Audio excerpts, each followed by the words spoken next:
The storm hit the mountains like an angry giant. Rain pounded against the small wooden cabin where Kim Tae-ho lived alone. He sat by his fireplace reading an old medical book. The wind howled outside, making the windows shake. Tae-ho was used to storms. He had lived in these mountains for 3 years now, far from any city or town. He liked the quiet life. No people meant no problems. No one asking him to fix their broken bones or cure their sickness. He was done being a doctor. Lightning flashed across the dark sky. Thunder followed right after, so loud it hurt his ears. Tae-ho closed his book and walked to the window. The storm was getting worse. Trees bent in the wind like they might break. Then he saw something strange. A bright light moved across the sky, but it was not lightning. The light was blue and white, and it moved in a straight line. It looked like a falling star, but bigger and brighter. Tae-ho pressed his face against the cold window glass. The light was coming down fast, too fast. It was heading toward the forest near his cabin. As he watched, the light started to flicker. Something was wrong. A loud crash echoed through the valley. The ground under his feet shook. Birds flew out of the trees, scared by the noise. Tae-ho grabbed his flashlight and raincoat. Something had fallen from the sky and it was close. He stepped out into the storm. Rain hit his face like tiny needles. The wind tried to push him back toward his cabin. But Tae-ho had been a soldier before he became a doctor. Bad weather did not stop him. He followed a path through the trees. His flashlight beam cut through the darkness. Broken branches lay everywhere. The smell of smoke mixed with the clean smell of rain. Something was burning ahead. After walking for 10 minutes, Tae-ho found what had crashed. It was not a plane or helicopter. The thing looked like a giant silver egg, but it was cracked open. Strange blue light leaked out from the cracks. The metal was like nothing he had ever seen. It was smooth and seemed to glow from inside. Tae-ho moved closer. His doctor training told him to be careful, but also to help if someone was hurt. Steam rose from the crashed ship. The metal was hot even in the cold rain. He heard a sound from inside the ship. It was soft, like someone crying or breathing hard. Someone was alive in there. Tae-ho looked around the crash site. The ship had made a deep hole in the ground. Earth and rocks were scattered everywhere. One side of the ship was torn open. He could see inside. The sound came again. Definitely someone alive and hurt. Tae-ho took a deep breath and climbed over the broken pieces of the ship. His flashlight showed him the inside. It was full of strange lights and buttons. Everything looked alien and wrong. But in the middle of all the broken parts, he saw her. She was small, maybe the size of a teenage girl. But she was not human. Her skin was pale blue and covered with tiny scales that caught the light. She had gills on her neck that opened and closed as she breathed. Her eyes were huge and dark like a deep ocean at night. The alien girl was bleeding. Her strange blood was silver, not red like human blood. She was trapped under a piece of metal from the ship. Her leg looked broken. When she saw Tae-ho, she made a scared sound and tried to move away. Tae-ho held up his hands to show he meant no harm. He spoke in a soft voice like he used to do with scared patients. "It's okay. I want to help you." The girl did not understand his words, but she seemed to understand his tone. She stopped trying to move away. Her big eyes watched him carefully. Tae-ho moved slowly. He put his flashlight down and used both hands to lift the metal piece off her leg. It was heavy, but he was strong. The girl made a small cry when the metal moved. Her leg was definitely broken. He looked at her other injuries. Cuts on her arms and face. A big bruise on her side. She was hurt bad, but not dying yet. The girl tried to say something. Her voice was musical, like water flowing over rocks. But the sounds made no sense to Tae-ho. It was not any language he knew. Rain started to come through the hole in the ship. The girl's scales seemed to get brighter when the water touched them. Maybe she needed to stay wet. Tae-ho made a decision. He could not leave her here to die. It did not matter that she was not human. She was hurt and needed help. That was enough. He took off his raincoat and wrapped it around her. She was surprisingly light when he picked her up. Her skin felt cool and smooth like wet stone. She made scared sounds but did not fight him. "I'm taking you somewhere safe," he told her, even though she could not understand. The walk back to his cabin was hard. The storm was getting worse. The girl was small, but carrying her through the wind and rain was difficult. She held onto his shirt with her thin fingers. Her breathing was fast and shallow. When they reached his cabin, Tae-ho kicked the door open. The warm air and firelight seemed to scare the girl. She had never seen a human home before. Tae-ho carried her to his spare bedroom. He laid her carefully on the bed. In the better light, he could see her injuries more clearly. The broken leg was the worst problem. He would need to set the bone and make a splint. The girl watched him with her huge dark eyes. She was scared but seemed to understand that he was trying to help her. When he touched her leg to check the break, she bit her lip to stop from crying out. Taeho got his old medical supplies from a box in his closet. He had not used them for 3 years, but everything was still good. He cleaned her cuts and bandaged them. Her silver blood stopped flowing when he pressed cloth against the wounds. Setting her broken leg was the hardest part. She cried out in her musical voice when he straightened the bone, but she did not try to stop him. Somehow she trusted him. When he was done, the girl was very tired. Her breathing slowed down. Her scales became dimmer. She closed her eyes and seemed to sleep. Taeho sat in a chair next to the bed. Outside, the storm continued to rage. Inside, everything was quiet except for the girl's soft breathing and the crackle of the fire. He looked at her sleeping face. She was so young and far from home. What kind of world did she come from? How had she ended up crashing on Earth?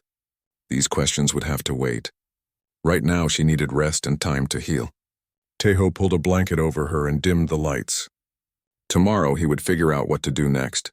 But tonight, he had saved a life. That felt good, even if everything else was confusing and strange. 2 weeks had passed since the storm and the crash. The alien girl was getting stronger every day. Taeho had learned that her name sounded like Nari when she pointed to herself and made musical sounds. He started calling her that, and she seemed to like it. Nari's broken leg was healing fast, much faster than a human leg would heal. Her cuts had already disappeared, leaving only smooth blue scales. But she was still weak and spent most of her time resting. Taking care of Nari was not easy.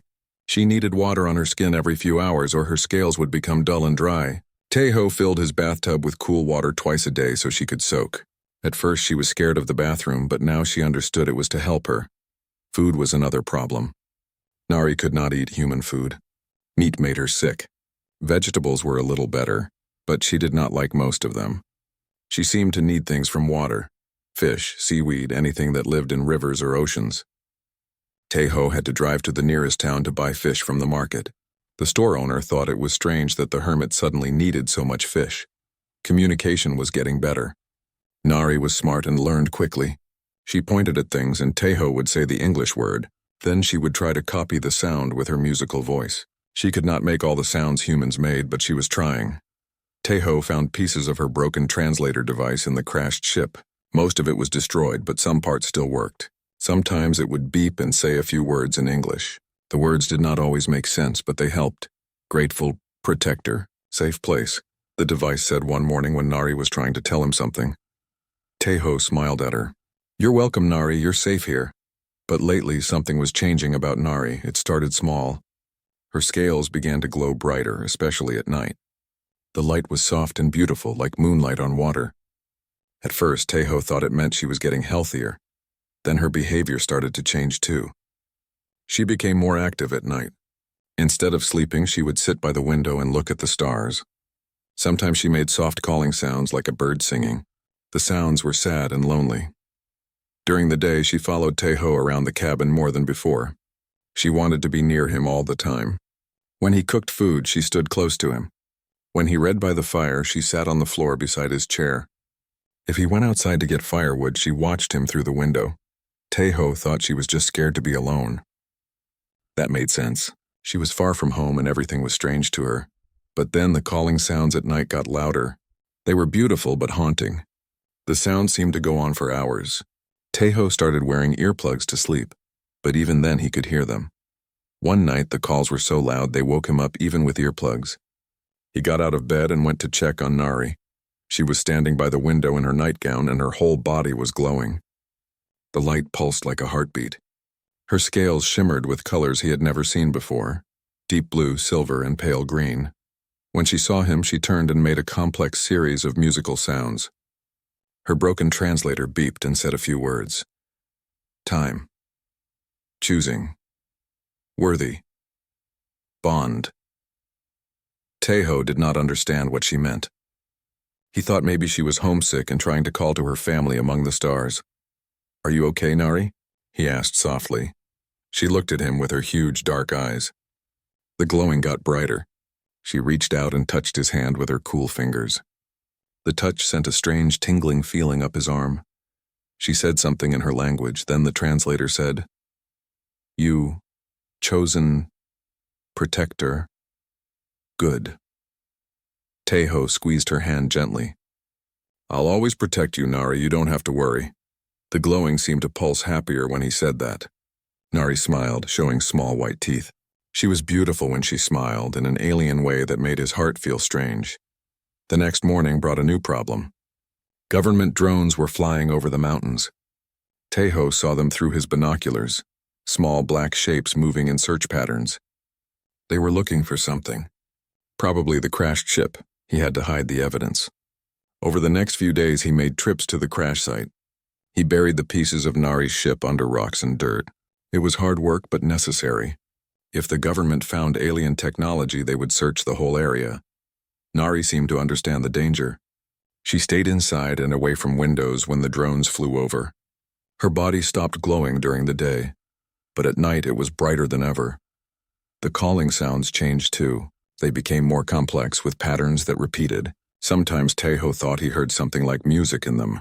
Other times they sounded like questions being asked over and over. One evening, while Teho was cooking dinner, Nari came to him with her translator device. She had been working on it, trying to fix more pieces. It beeped and spoke in a clearer voice than before. "Breeding season begins. Need. Life partner. Bond. Forever." Teho almost dropped the pan he was holding. "What did you say?" Nari pointed to herself, then to him. Her scales began to glow softly. She made musical sounds, and the translator said, "Choose, you worthy, strong, kind protector." A cold feeling went through Teho's stomach. He was starting to understand what was happening, and it scared him. Nari was not just grateful for his help. Something biological was happening to her, something that involved him. "Nari," he said carefully, "I don't think I understand what you mean." She moved closer to him.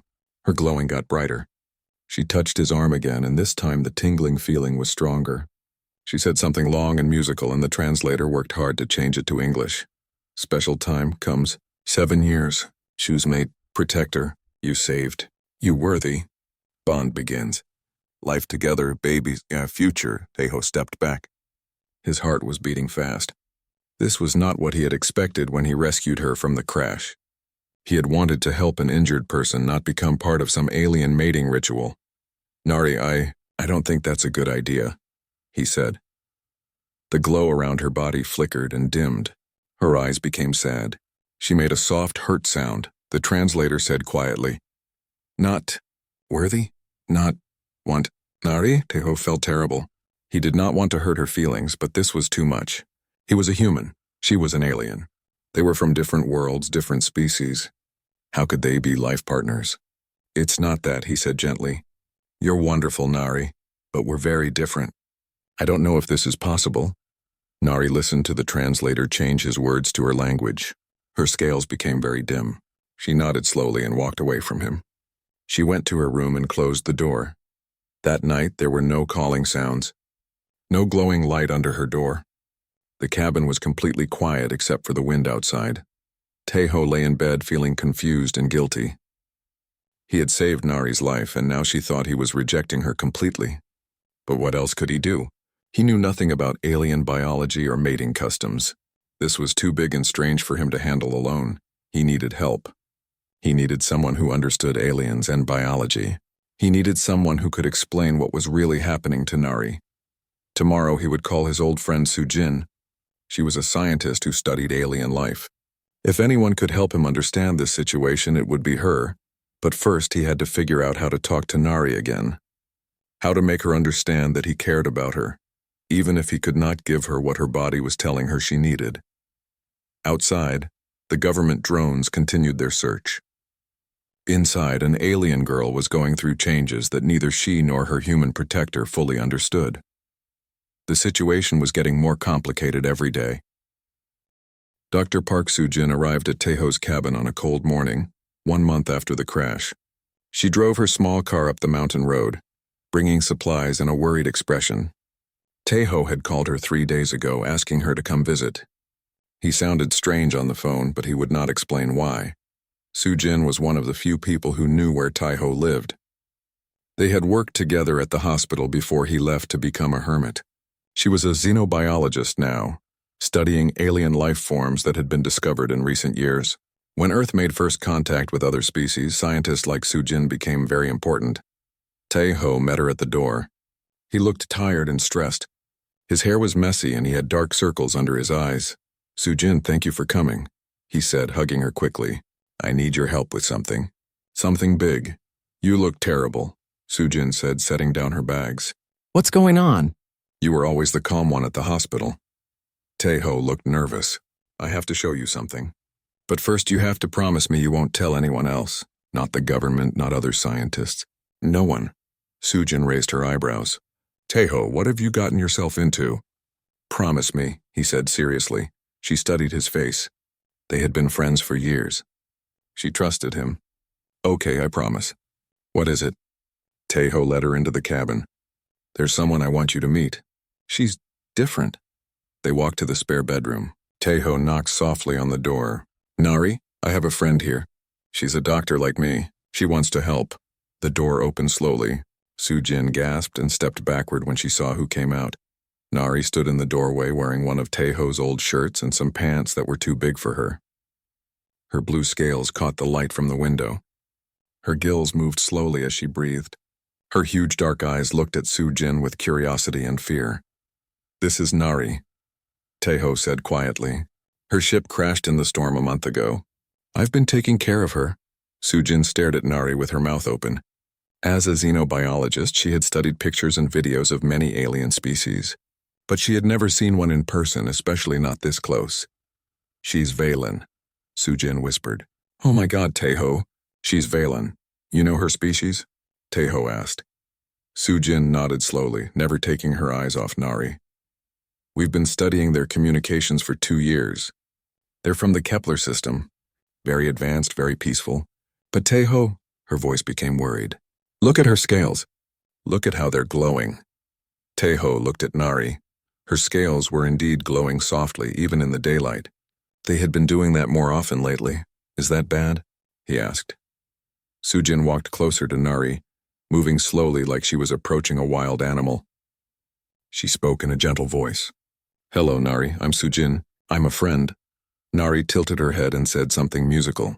Her broken translator device beeped and said, "Friend, protector, welcome."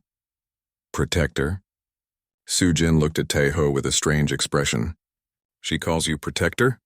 "That's what her translator says. I think it just means I'm taking care of her." Sujin shook her head. "No, Taiho. It means much more than that." She studied Nari's glowing scales and the way the alien girl stayed close to Taiho. "We need to talk, alone." They went to the kitchen, leaving Nari in the living room. Sujin paced back and forth, looking worried. "Taiho, do you know what's happening to her?" Sujin asked. "She said something about breeding season and choosing a mate. But I told her I couldn't.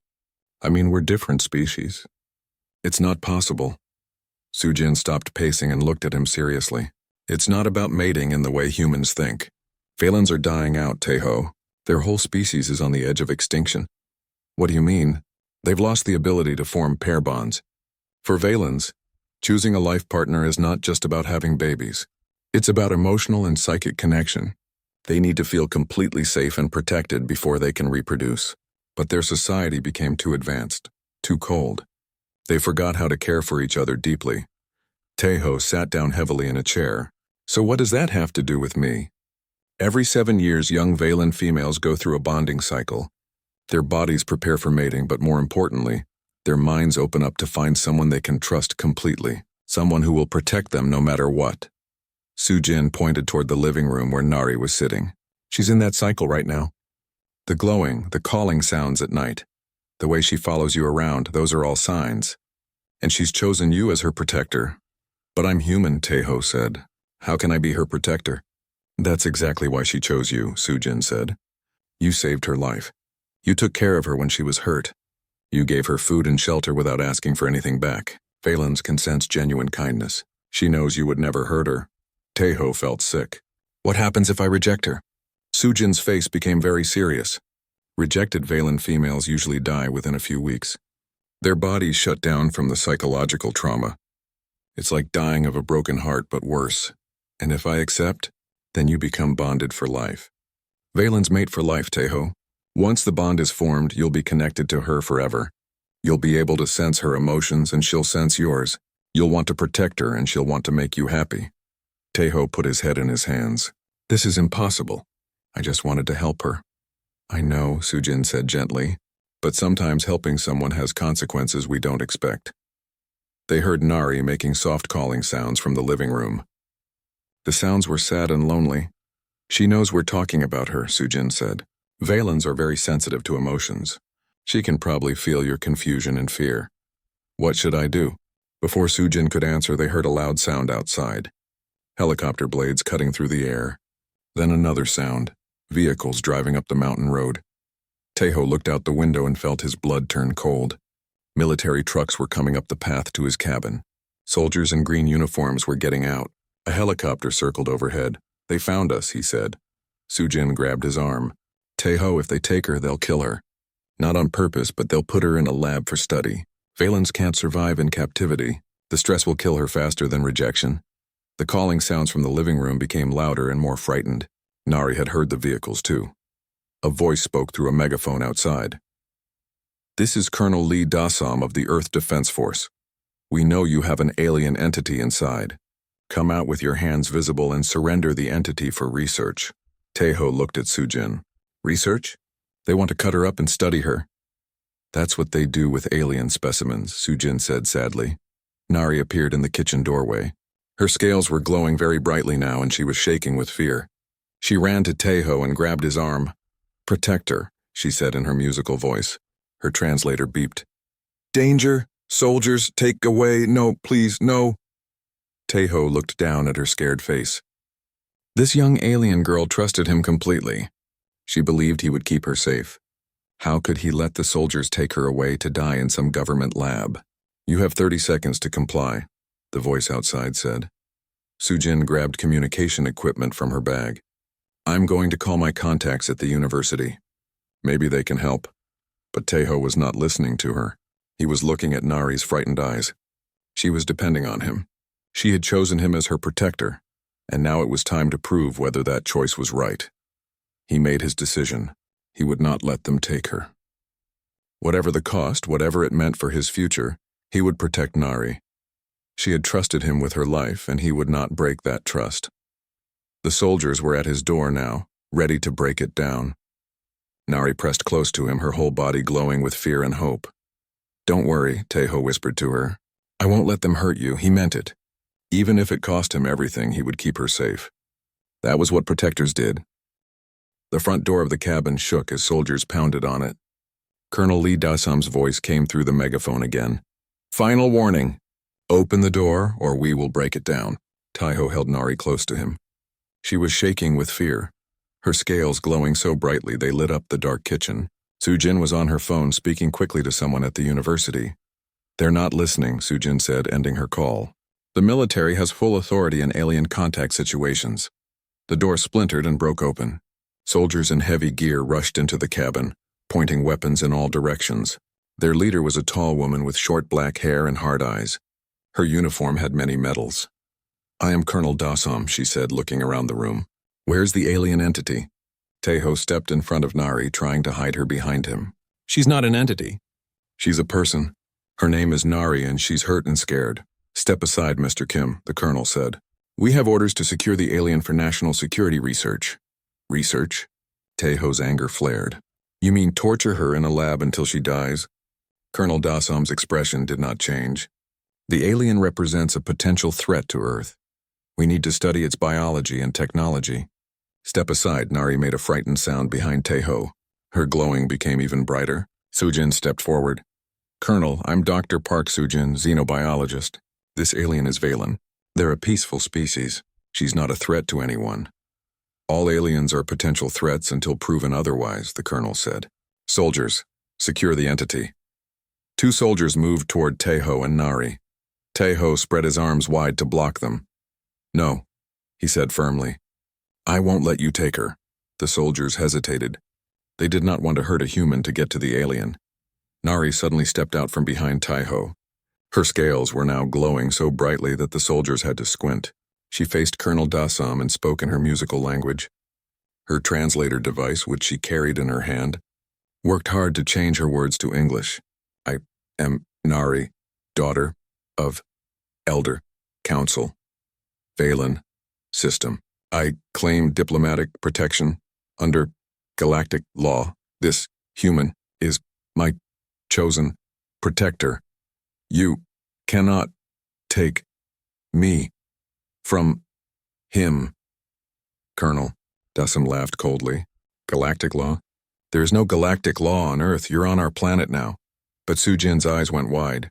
Wait, Colonel. If she's telling the truth about being from the Elder Council, this could be a massive diplomatic incident. The Valens have technology we need. Starting a war with them would be a disaster. We don't negotiate with aliens, the Colonel said. Secure the entity now. The soldiers moved forward again. This time Nari did something unexpected. She raised her hands and made a long, loud calling sound. It was different from her normal calls. Deeper, more complex, like a song that carried across vast distances. What is it doing? Colonel Dasam demanded. Nari kept calling. The sound seemed to go on forever, rising and falling in patterns. Her whole body pulsed with light in rhythm with the calls. Sujin grabbed Taiho's arm. She's sending a distress signal. A long-range communication to her people. How long-range? Taiho asked. If there are any Valen ships in this star system, they'll hear that. Colonel Dasam's face went pale. Cut off that signal. Gag the alien! A soldier reached for Nari, but before he could touch her, something incredible happened. The air above the cabin began to shimmer. A shadow fell across the mountain, even though there were no clouds in the sky. Everyone looked up. Through the windows, they could see something impossible. A massive ship was appearing in the sky above them. It was huge, bigger than any human aircraft. The ship seemed to be made of the same glowing material as Nari's scales.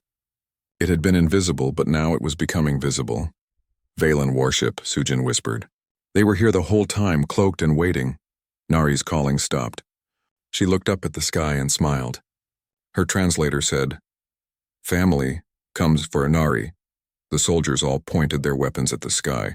But what could human weapons do against a ship that size? A new voice spoke, not through Nari's translator, but from the ship itself. It spoke perfect English in a calm, female voice. This is Captain Hyorim of the Valen exploration vessel. You are holding our daughter citizen against her will. Release her immediately or face the consequences. Colonel Dasam grabbed her radio. This is Earth Defense Force. You are in violation of our airspace. Leave immediately. Your airspace? The voice from the ship sounded amused. Captain, we have been monitoring this situation for 32 days. Our daughter crashed on your world. Instead of helping her, your people want to cage her like an animal. This is not acceptable. She's an alien. We have the right to study her. She is a person, the voice said, and now it sounded angry. She has chosen a human as her life protector. This is sacred to our people. You will not interfere. Taiho looked at Nari. Her scales were still glowing, but now the light seemed happy instead of frightened. She reached out and took his hand. Protector, she said softly. Family comes, but I choose you. Stay with you. The ship's voice spoke again. Human called Taiho. Our daughter has bonded with you. Do you accept the responsibility of protecting her? All eyes turned to Taiho. The soldiers, Colonel Dasam, Sujin, and Nari all waited for his answer. The moment stretched out like forever. Taiho thought about everything that had happened. A month ago, he was a lonely hermit who wanted nothing to do with other people. Now he was being asked to become the life partner of an alien girl, in front of a military squad and a spaceship full of her relatives. But when he looked at Nari's hopeful face, the choice was easy. She had trusted him completely from the moment he found her. She had chosen him as her protector when she could have chosen anyone in the universe. How could he abandon her now? Yes, he said loudly enough for everyone to hear. I accept. I'll protect Nari for as long as she wants me to. Nari's glow became so bright it was like looking at a star. She made happy musical sounds and squeezed his hand. Excellent, the ship's voice said. Colonel Dasam, you will allow our daughter and her chosen protector to come aboard our ship. We wish to speak with them. I can't allow that, the colonel said. The human stays on Earth. The ship's voice became cold and dangerous.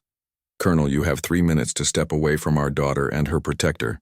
If you interfere further, we will consider it an act of war against the Valen people. We have 14 ships in orbit around your planet. Do you really want to test our patience? Colonel Dassam looked up at the massive ship. More shadows were appearing in the sky as other cloaked ships became visible. Earth was surrounded. Sujin stepped forward. Colonel, please. This is bigger than one alien girl. If we start a war with the Valens, millions of people could die. Let them go. The colonel's radio crackled with voices from her superiors. They had seen the ships too. Orders were coming down from the highest levels of government. Do not start an interstellar war. Stand down. Colonel Dassam finally ordered her soldiers. They lowered their weapons but did not leave. A beam of light came down from the ship. It was warm and gentle, like sunlight. Nari pulled Teho toward it. Come, she said. Meet family. They want to know chosen protector. Teho looked at Sujin. Will you come with us? She shook her head. This is your journey now. But Teho, be careful. Once you go up there, your life will never be the same. It's already not the same, he said, looking at Nari's glowing face. They stepped into the beam of light together. Teho felt a strange tingling sensation as they were lifted up toward the ship. Below them, the soldiers and Sujin became smaller and smaller. Nari held his hand tightly as they rose into the sky. Her musical voice said something that needed no translation. She was happy. She was going home, and she was taking her chosen protector with her. But what would happen when they reached the ship? What would her people think of a human who had become bonded to one of their daughters? Teho was about to find out.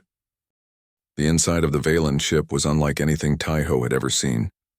The walls seemed to be alive, glowing softly with the same light as Nari's scales. Water flowed in streams along the corridors, and the air smelled like ocean breeze. Everything was curved and smooth, like being inside a giant shell. Nari led him through the ship, her hand still holding his tightly. Other Valens watched them pass. They were all beautiful in the same alien way as Nari. Blue scales, large dark eyes, gills that moved slowly as they breathed. Some were tall and elegant, others were smaller like Nari. All of them stared at Teho with curiosity. They came to a large room where an older Valen waited for them. She was clearly important. Her scales were darker blue and decorated with silver patterns. She wore flowing robes that seemed to be made of water itself. Her eyes held great wisdom and age. I am Captain Hyorim, she said in perfect English. Welcome to our ship, human called Teho. Teho did not know if he should bow or shake hands or what. He settled for a polite nod. Thank you for rescuing us, Captain. Captain Hyorim studied him carefully. Rescuing? No, young human. You rescued our daughter. We are here because of what you did. Nari spoke to the captain in their musical language. Her words were fast and excited. The captain listened with a small smile. She tells me you saved her life when she crashed, the captain said. You cared for her injuries, gave her food and water, protected her from your military. Is this true? Yes, Teho said. She was hurt. I couldn't just leave her there. But you could have turned her over to your authorities. Most humans would have done that. Most humans aren't doctors, Teho said. I took an oath to help people who are hurt. It doesn't matter what species they are. Captain Hyorim's smile grew wider. This is why she chose you. Valens can sense the true nature of a person's heart. Nari knew immediately that you were someone who protects others without asking for reward. The captain gestured for them to sit on curved chairs that seemed to grow from the floor. Now we must discuss the bonding situation. Do you understand what has happened between you and our daughter? Dr. Sujin explained some of it, Teho said. Nari is in some kind of breeding cycle and she's chosen me as her protector. But I don't really understand what that means. It means she wishes to spend her life with you, Captain Hyorim said. For Valens, the bonding process is not just about mating or having offspring. It is about finding someone you trust completely, someone you know will never abandon you or harm you. Nari moved her chair closer to Teho's and took his hand again. Her scales glowed softly. But we're different species, Teho said. How can this work? Captain Hyorim sighed deeply. Our species is dying, Teho. For generations, we have become too focused on technology and logic. We forgot how to form deep emotional bonds. Young Valens go through the bonding cycle, but they can find no one they truly trust. Without those bonds, we cannot reproduce. Without reproduction, we face extinction. That's terrible, Teho said. Then Nari crashed on your world. Within days of meeting you, she began the bonding process. Her body responded to your kindness in ways we have not seen for decades. You gave her something we had lost, the feeling of being completely safe and cared for. The captain stood and walked to a window that looked out at Earth below. Your species has something ours has forgotten. Humans have an instinct to help others, even strangers, even those who are different from you. This compassion is what our young people need to learn again. So what happens now? Teho asked. Captain Hyorim turned back to them. That depends on you. If you accept the bond with Nari, you will become part of our family. You will live among us. Help us learn to care for each other again. Your children, if you choose to have them, will be bridges between our species. And if I don't accept? The captain's expression became sad. Then Nari will likely die from the psychological trauma, and our people will continue to fade away until we are only a memory. Teho felt the weight of that responsibility. The survival of an entire species might depend on his choice. But when he looked at Nari's hopeful face, he realized the choice had already been made in his heart. I don't know anything about being bonded to an alien, he said. I don't know your customs or your language or how to live on your world. Nari spoke softly to her translator. Learn together, teach each other, love grows. She's right, Captain Hyorim said. Love and trust are universal. Everything else can be learned. A communication device on the wall made a soft sound. The captain touched it and a holographic image appeared. It was Colonel Dassam speaking from the cabin below. Valen ship, this is Earth Defense Force. We need to discuss terms for the humans' return. Captain Hyorim looked at Teho. Do you wish to return to Earth? Teho thought about his old life. The lonely cabin, the quiet days with no purpose, the medical skills he never used anymore. Then he looked at Nari, who was glowing softly with hope and trust. Can I speak to Colonel Dassam? He asked. The captain nodded and activated the communication system. Colonel, this is Teho, he said to the hologram. Mr. Kim, you need to return to Earth immediately. You're a human citizen and you belong here. With respect, Colonel, I disagree. I'm going with Nari to her homeworld. That's not possible. We can't allow alien influence over human citizens. Teho felt anger rise in his chest. Alien influence? These people saved my life and Nari's life when your soldiers wanted to put her in a cage. They're offering to teach us things that could help both our species. Mr. Kim, be reasonable. I am being reasonable. Teho interrupted. I'm choosing to help someone who needs me. That's what humans do, Colonel. We help each other. Captain Hyorim stepped forward. Colonel Dassam, perhaps we can reach an arrangement. What if Mr. Teho serves as an ambassador between our peoples? He could spend time on both worlds helping us understand each other better. The Colonel's image flickered as she consulted with others. After a few minutes, she returned. We would need regular reports, and we want Dr. Sujin to accompany you as a scientific observer. I'll ask her, Teho said, but the choice is mine to make, not yours. The transmission ended. Captain Hyorim smiled at Teho. Well spoken. You are learning to be protective already. Over the next hour, they discussed the practical details. Teho would go to the Valen homeworld with Nari. He would help teach their people about human emotions and bonding. In return, he would learn about Valen technology and culture. Sujin would join them to study how the two species could work together. When everything was arranged, Nari took Teho to a quiet room with a window overlooking Earth. Her translator had been repaired completely, so she could speak more clearly now. Are you sure? She asked him. Leave your world for me? Teho looked out at the blue and green planet below. It was beautiful, but it had never felt like home. Not the way this ship felt with Nari beside him. My world is wherever you are, he said simply. Nari's scales glowed so brightly they illuminated the whole room. She made happy musical sounds and threw her arms around him. For the first time, Teho felt the strange tingling sensation that meant their bond was truly forming. 3 months later, Teho stood in a garden on the Valen homeworld, watching young Valens learn to care for injured animals. The lessons he taught about human compassion were spreading through their society. For the first time in generations, Valen bonding ceremonies were happening again. Nari worked beside him, translating and explaining human emotions to her people. Her translator device was no longer needed. Their bond had grown strong enough that they could understand each other's feelings directly. Sujin had arrived a month ago and was amazed by Valen biotechnology. She spent her days learning about their medical techniques and environmental systems. The knowledge she gained would help both species. The Earth Council wants another report, Sujin said, joining them in the garden. Tell them the truth, Teho said. We're not just saving the Valen species. We're learning things that will make humans better too. How so? Teho watched a young Valen carefully bandage a bird's broken wing, the way he had taught them. We're learning that helping others isn't just about being kind. It's about survival. When we take care of each other, we all become stronger. Nari's hand slipped into his. Her scales glowed softly with contentment. Protect her wisdom, she said in her musical voice. As the two suns of the Valen system set behind the Crystal Mountains, Teho realized he had found something he never expected when he rescued a crashed alien girl. He had found a purpose larger than himself, a love deeper than species, and a family that spanned the stars. Sometimes the greatest journeys begin with the simplest choice, to help someone who needs it. And sometimes that choice changes not just one life but the future of entire worlds.